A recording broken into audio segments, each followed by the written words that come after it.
I'm Sophia A. Jackson, and I'm the editor and founder of Aphrodisiac Theatre News. And today I'm joined by.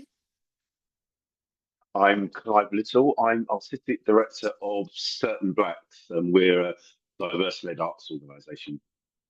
Thank you for joining me this Friday morning. Um, this will sit in our Artistic Directors series.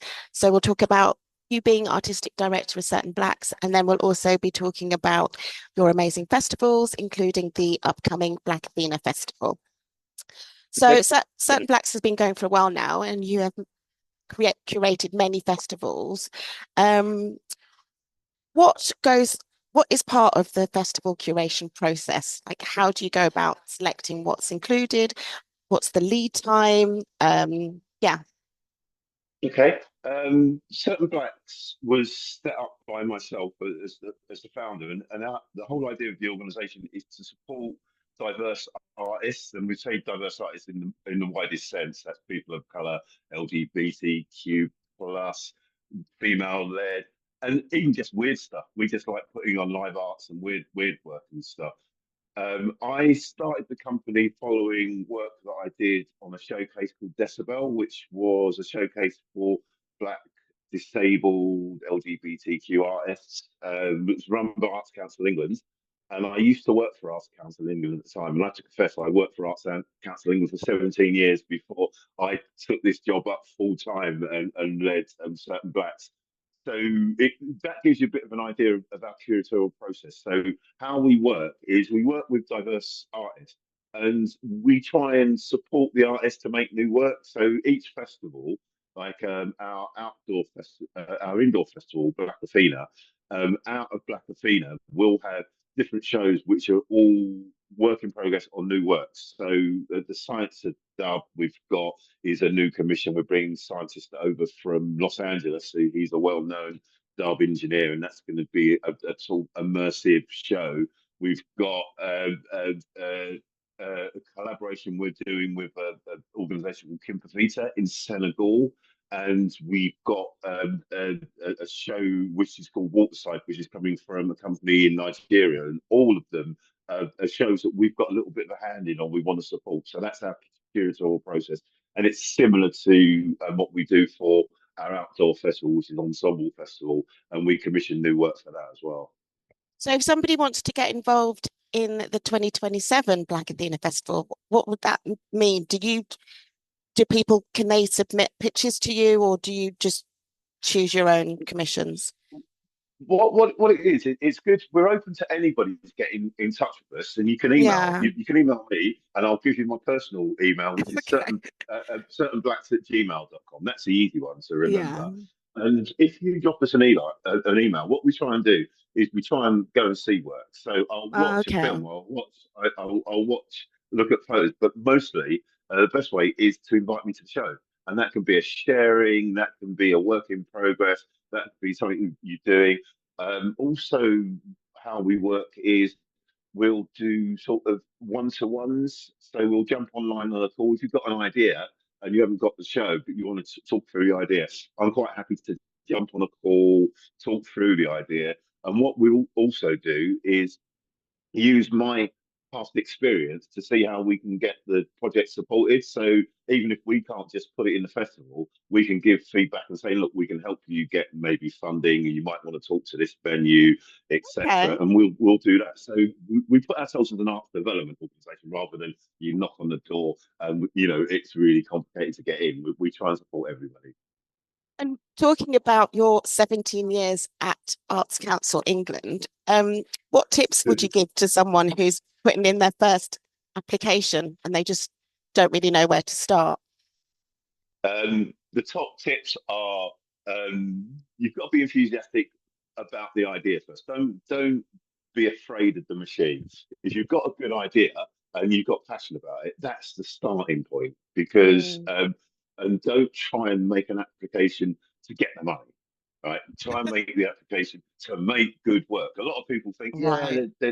we'll go along to Arts Council, we'll be able to get that, we'll live lovely. But if you haven't got a strong artistic idea, then it Mm. comes through. So if your play isn't good, or if the piece of music or collaboration isn't good, people will see it, and the Arts Council sort of full of really good people that have been practitioners on the other side. A lot of them have Mm. been producers, actors, musicians themselves. So they'll pick up on your passion. And the other tip, which is the hardest one, is Yeah. try and find someone in the Arts Council to talk to, because that What? makes such How a do you do difference. that? We, yeah, I know, but the top tip: email the inquiries team at Arts Mm. Council. They are fantastic. They don't get the due they got. The inquiries team at Arts Council, they know everything. They can either email you, put you in contact with somebody, or there used to be a thing of being able to do surgeries, etc. But try and contact somebody so they at least, even if it's by email, know about your project. And if you can get Okay. half an hour one to one, that's all the better, because they'll tell you and they'll be honest about how much of a chance your project's got, and also it's part of their job to say, I wouldn't apply for that. And if you can Oh, get that yeah. So you don't they'll waste tell you your time.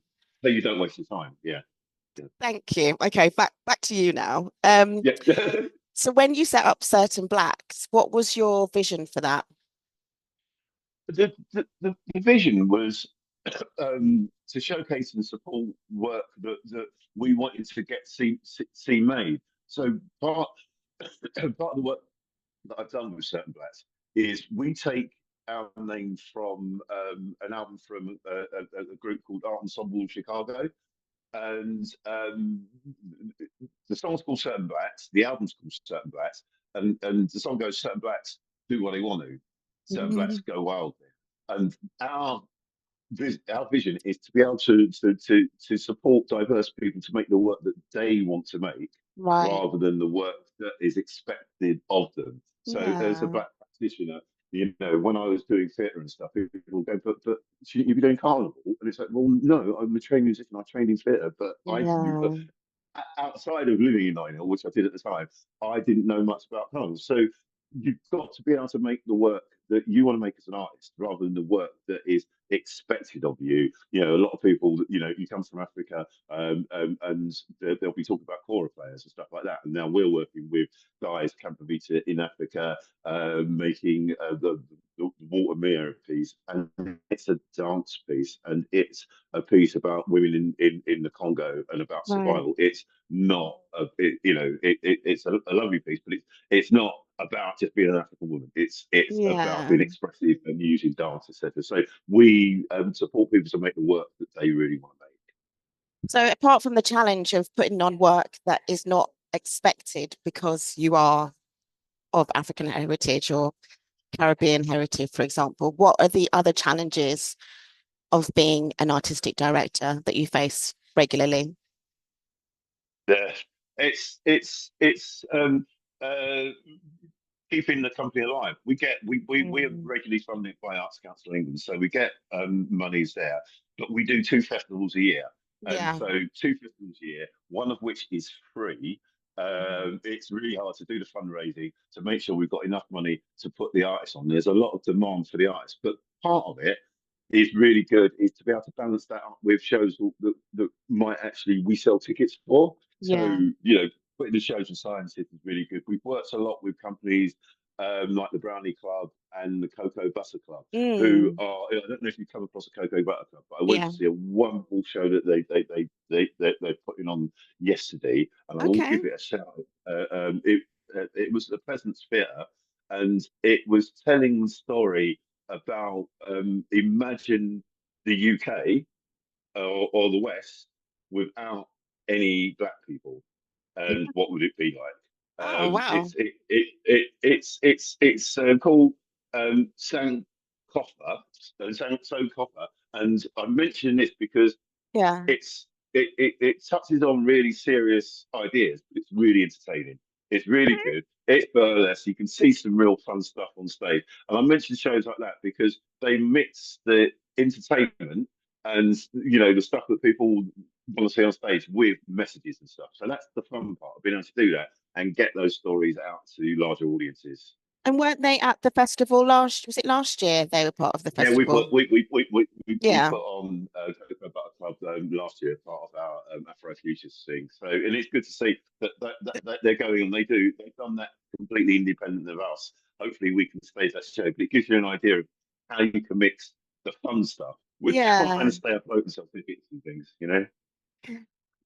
And what does a typical day in the life of Clive Lyttle look like as an artistic director? It's one of those where it's be careful what you wish for. It can be really full on days. It's quite funny because we've got a trainee, our assistant producer, who's on creative producer course, and he's working with us, and he just is surprised about how much admin we do. And there Oh, is loads of, so you know, we've got paperwork to do for Arts Council. We're always doing grant applications, mm, just basic stuff like doing the accounts and um, payroll boring and stuff.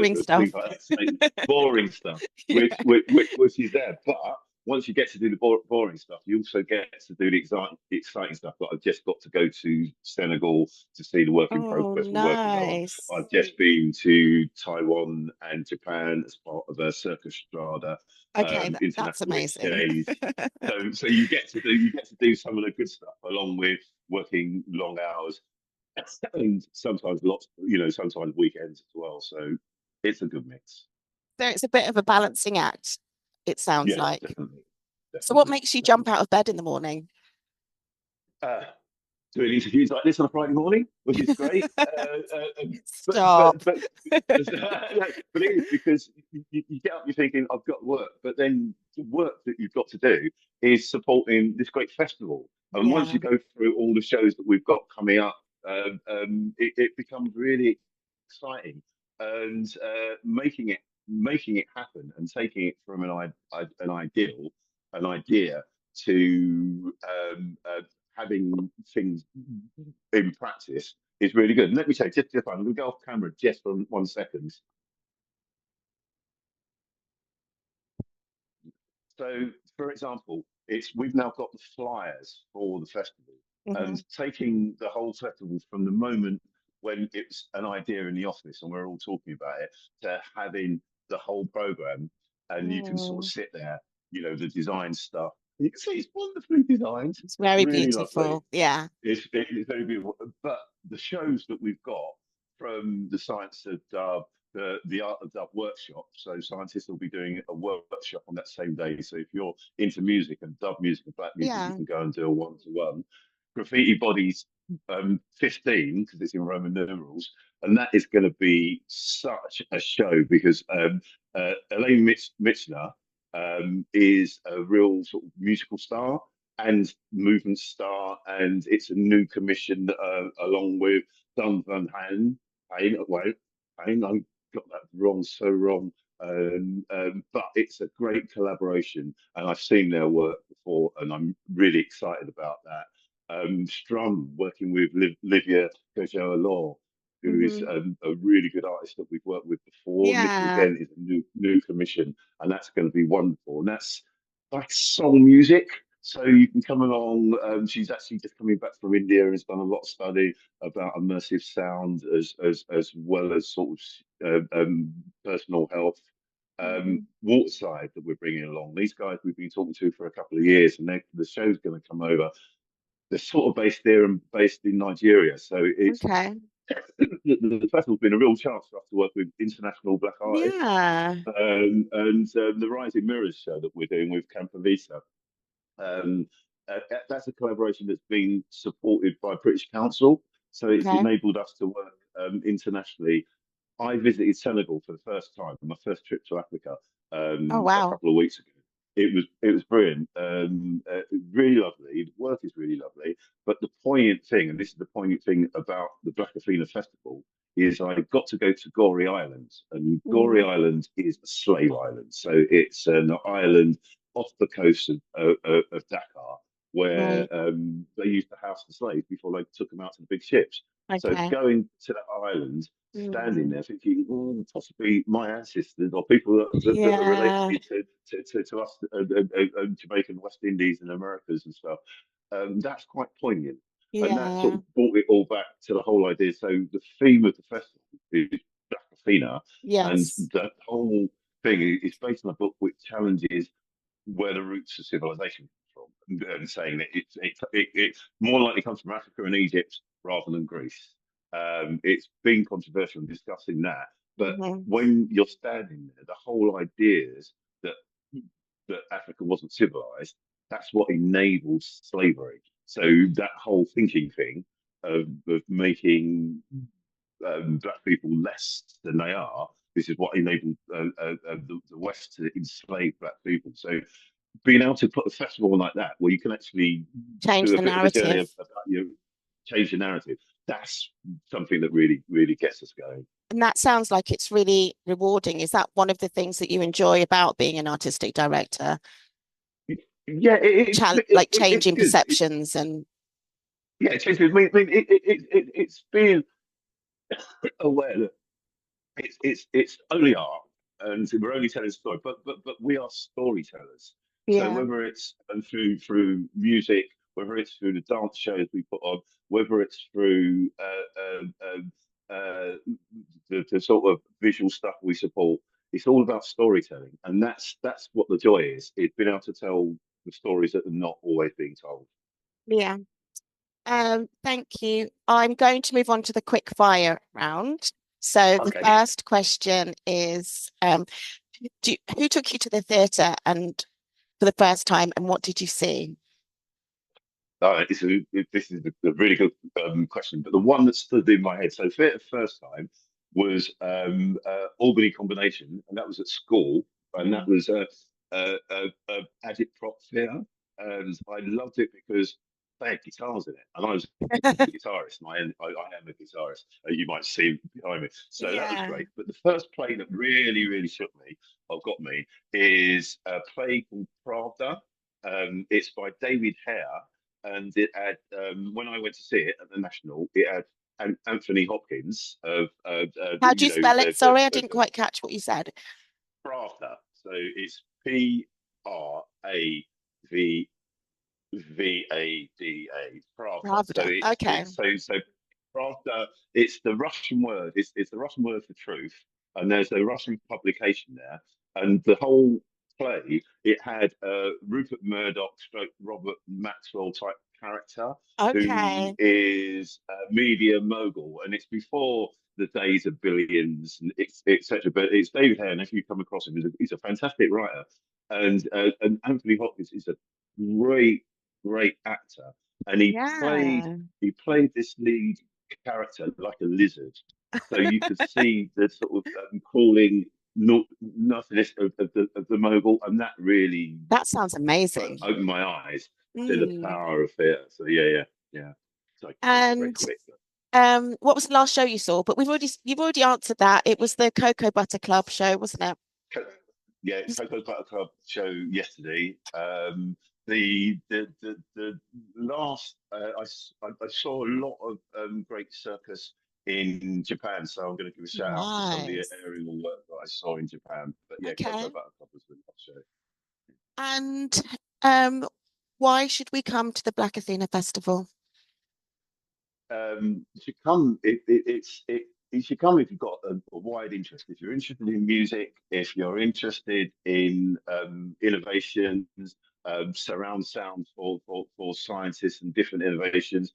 If you're interested in movement, edgy sounds, you want to go to graffiti bodies. Mhm. You want to go for your soul to strum, and you want to go to be have that education entertainment of the shows like Ronin that we've got on the place, Oh yeah. which mixes cultural things, which mixes cultures with martial arts. And I've got a little bit of a martial arts background Okay. and hip hop dance. So if you're into that sort of hip hop dance, you want to go and see that show. And if you want to see a bit of fun theatre, you want to come and see Waterside. So there's something in Something for in the everyone. festival for everyone. Yeah, That's brilliant. Thank you very much for your time today. It's been really great talking to you, and I look forward to coming to see one or more of the shows as part of the Black Athena Festival. brilliant. Please, and you're welcome. Let us know who you come, and we'd love to host you. Thank Definitely. you.